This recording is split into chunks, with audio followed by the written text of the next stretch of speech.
Okay okay Sridhar Reddy గారు, so ఎట్లా చూస్తారు మీరు అనిరుద్ రెడ్డి చేసిన కామెంట్, జడ్చర్ల ఎమ్మెల్యే? అది కాంగ్రెస్ పార్టీ పూర్తి ఎక్స్ప్లెయిన్ చేయాలి. ఎందుకంటే ఎవరు కోర్టులు అనేది ఆయన గమనంలో ఉన్నది కాబట్టి, అంటే ఆయన నాలెడ్జ్ లేదా ఉంది కాబట్టి మాట్లాడాడు. మరి చంద్రబాబు నాయుడు గారికి అతి సన్నిహితంగా ఉండే వాళ్ళు ఎవరో అనేది తేల్చాల్సిన అవసరం కాంగ్రెస్ పార్టీకి కూడా ఉంది. ఎందుకంటే ఎవరు నార్మల్ వ్యక్తి మాట్లాడాడు, దాని మాట్లాడాడంటే వేరు. ఆయన అనిరుద్ రెడ్డి అంటే ఆయన ఎమ్మెల్యే. ఈ మధ్య కాలంలో చాలా అగ్రెసివ్ గా చాలా విషయాలు మాట్లాడుతున్నారు. గతంలో కూడా ఆయన కాన్స్టిట్యూషన్ సంబంధించి మాట్లాడాడు. మొన్న ఏదో ఒక ల్యాండ్ కి సంబంధించి, ఇక్కడ ఏదో ఒక కన్స్ట్రక్షన్ వెంచర్ కి సంబంధించి హైకోర్టుకో ఇక్కడికో పోయినటువంటి 4 ఎమ్మెల్యేలు ఆయన కూడా ఒకటి.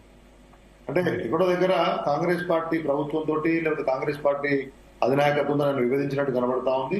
విభేదాలు ఉన్నాయి కాబట్టి ఇట్లా మారుతున్నామనిపిస్తోంది. కానీ ఆ కోర్టులు ఎవరు, ఎందుకంటే ప్రత్యేకించి గోదావరి బనకచెర్లకు సంబంధించినటువంటి వివాదం ఇవాళ రాష్ట్రంలో చాలా కీలకంగా ప్రముఖంగా అందరి నోళ్లలో నానుతున్న సందర్భంలో కొన్ని ఆరోపణలు ఆంధ్రప్రదేశ్ ఆలోచనలకు అనుగుణంగా, అక్కడ ఉన్నటువంటి ముఖ్యమంత్రి చంద్రబాబు నాయుడు గారి యొక్క ప్రతిపాదనలకు అనుగుణంగా కాంగ్రెస్ పార్టీ అనుమానాస్పదంగా ఉంటుంది, వాళ్ళ వ్యవహార శైలి ఈ ప్రాజెక్ట్ ను వ్యతిరేకించడంలో హాఫ్ హార్టెడ్ గా పనిచేస్తా ఉన్నారని చెప్పేసి ప్రజలు అనుకుంటున్నటువంటి తరుణంలో కాంగ్రెస్ పార్టీ ఎమ్మెల్యేనే మా పార్టీలో చంద్రబాబు నాయుడు ఉన్నారని చెప్పేసి మాట్లాడడం అనేది చాలా గుర్తుంచుకోదగినటువంటి ఇంపార్టెంట్ అంశం.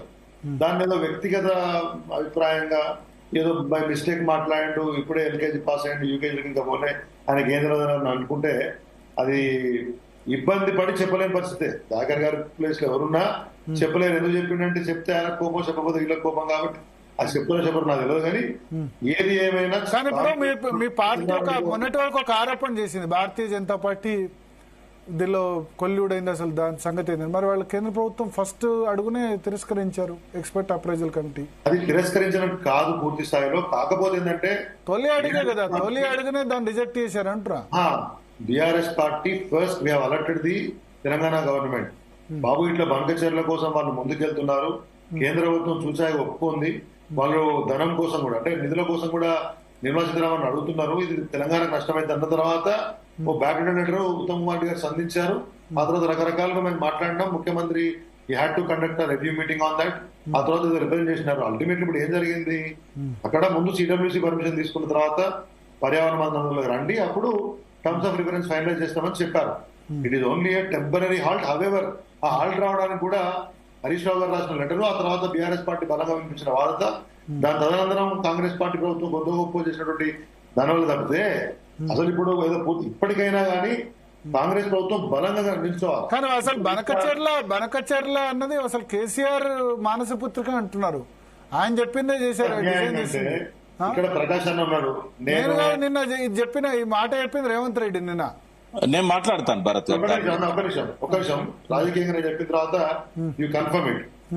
ఇప్పుడు చాలా క్లియర్ గా మేము చెప్పినాము, వాళ్ళు ఎప్పుడో అక్టోబర్ 2016లో జరిగిన అపెక్స్ కౌన్సిల్ లో కేసీఆర్ గారు మాట్లాడారని, దానివల్లనే బనకచెర్ల ఆ రోజు గోదావరి బనకచెర్ల అనే నామెన్క్లేచర్ ఇరిగేషన్ ప్రాజెక్ట్స్ లో నామెన్క్లేచర్ ఈజ్ మోస్ట్ ఇంపార్టెంట్, ఎక్కడి నుంచి కార్యాచరణ చేస్తున్నారని చెప్పేసి ఆ రోజు వారు చెప్పింది ఏంటంటే 2 రాష్ట్రాలు కూర్చొని మాట్లాడుకొని గోదావరిలో వృధాగా పోతున్నటువంటి 3102 టీఎంసీలు యావరేజ్ గా 53 సంవత్సరాల నుంచి యావరేజ్ గా చెక్ చేస్తే లాస్ట్ గేజింగ్ పాయింట్ పోలవరం దగ్గర 3202 టీఎంసీలు పోతున్నాయి. గతంలో మనకు పంచిన 1400 చిల్లర టీఎంసీలలో 968 మనకు ఉన్నాయి. ఈ పోయే 3102లో 1950 కలిపితే 2918 టీఎంసీలు మనకు వస్తాయని కేసీఆర్ గారు చెప్పిన తప్పితే మీరు నీళ్లు తరలించుకోమని చెప్పలే. రాయలసీమ బాగుండాలి, ఆంధ్రప్రదేశ్ బాగుండాలంటే తెలంగాణ ఎడారి చేయమని కాదు, వారి ఉద్దేశం అది కాదు. అదనంగా ఉన్న నీళ్లను బ్రహ్మాండంగా పంచుకోమని చెప్పి 2 రాష్ట్రాలు బాగుపడమని. కానీ వారికి ఇంకా బాగా ప్రకాష్ గారికి ఆ రోజు రివర్ లింకింగ్ గురించి మాట్లాడితే తెలంగాణలో గోదావరి నదీ మార్గం ద్వారా నీళ్లు వెళ్లాలని, దాని ద్వారా తెలంగాణ బాగుపడాలని, మన షేర్ రావాలని చెప్పినాం. దాన్ని గ్రహించినట్టు ఆంధ్ర ప్రభుత్వం ఇవాళ గోదావరి బంకచెర్ల ఇప్పుడు పోలవరం బంకచెర్ల చేసిన దాన్ని ఆడ కృష్ణ బ్యారేజ్కి వెళ్ళిపోయి మళ్ళీ మనకి బొల్లాపల్లి నుంచి బంకచెర్ల పోయి పెన్నాకు పోయి కృష్ణ మన కావేరీ పోదామని. ఎందుకు 90% డబ్బులు కేంద్రం ఇస్తే మొత్తం లాభం మేమే పడాలి, నీళ్లు మాకే రావాలి, తెలంగాణ నష్టపోవాలని చెప్పేసి. కాబట్టి మేము బలంగా అడ్డుకుంటున్నాం. ఆ విషయంలో బలంగా అడ్డుకోవడంలో కాంగ్రెస్ పార్టీకి చిత్తశుద్ధి ఉండాలా. కేసీఆర్ గారి ప్రభుత్వం ఉన్నప్పుడు గోదావరి బనకచెర్ల నామంకి సబ్జెక్ట్ పోదాము భరత్ భాయ్. ఇక్కడ ఇంటర్నల్ కాంట్రా పెడదాం, ఇంటర్నల్ కాంట్రాక్ట్ లింక్ చేద్దాం, అయిపోతుంది. సబ్జెక్ట్ కు పోదాం గాని ఇప్పుడు కవిత గారు ఒక స్టేట్మెంట్ ఇచ్చింది, దయ్యాలున్నారు కేసీఆర్ చుట్టని. రాజకీయం గారిని చెప్పమని. సరే అది అది వేరే కదా బనకచెర్ల. భరత్ గారు ఇట్లా వద్దు, మళ్ళీ ఇట్లా వద్దు. ఇప్పుడు అనిరుద్ధ్ ఎమ్మెల్యే కాబట్టి ఆయన మాట్లాడిన దానికి ప్రయారిటీ ఉంది కాబట్టి దానికి కాంగ్రెస్ పార్టీ సమాధానం చెప్పాలంటున్నాడు కదా. ఇప్పుడు ఎవరు వ్యక్తిగత అభిప్రాయాలకు కూడా పార్టీ సమాధానం చెప్పాలంటున్నాడు కదా. మరి కవిత అసలు మీ పార్టీతో ఉన్నదా లేదా, ఆ దయ్యాలు ఎవరు శ్రీధర్ రెడ్డి చెప్తాడా? అంటే ఆ టాపిక్ వచ్చినప్పుడు నేను మీరు ఆ టాపిక్ వచ్చినప్పుడు ఏదైనా రిలేటివ్ గా ఉన్నప్పుడు గుర్తుపెట్టుకోండి, వ్యక్తిగత అంశాలు. ఇప్పుడు కవిత ఏం మామూలు వ్యక్త, ఆమె కేసీఆర్ బిడ్డ కాదా, ఎమ్మెల్సీ కాదా, ఆయన బనకచెర్లను లింక్ దానికి చేసుకుని ఎవరైనా చెప్తుండ్రా? చెప్పాడు. బీఆర్ఎస్ నాయకులు ఎవరైనా చెప్తుండ్రా? కాబట్టి ఎవరి వ్యక్తిగత అభిప్రాయాలు వాళ్ళకి అడగండి. కవిత గారిని అడిగినట్టే అనిరుద్ధ్ గారిని అడగండి. కాబట్టి అది ఒక అధికార ప్రతినిధిగానో, జనరల్ సెక్రటరీగానో, ఎమ్మెల్సీగానో ఆయన విధానంగా నేనెట్లా చెప్పగలుగుతా? అది పార్టీ చూసుకుంటది. ఎవరు కోవట్లు ఏందనేది ఇంటర్నల్ గా మాట్లాడతారు, వాళ్ళు చెప్తారు. పార్టీ విధానం ఏంది? కాంట్రాక్ట్ సంస్థలు డిజైన్స్ రూపొందించడం మీద మీ పార్టీ విధానం? కాంట్రాక్ట్ చేసేది కేసీఆర్ కాంట్రాక్టర్లే కదా. ఇప్పుడు కొత్త కాంట్రాక్టర్ దేనికి? అది మీ హయాంలో కూడా వాళ్ళు వెలుగుతున్నారు కదా. అటు వాళ్ళు ఇటు వచ్చారు కానీ మళ్ళీ అదే కాంట్రాక్ట్ సంస్థలు కదా.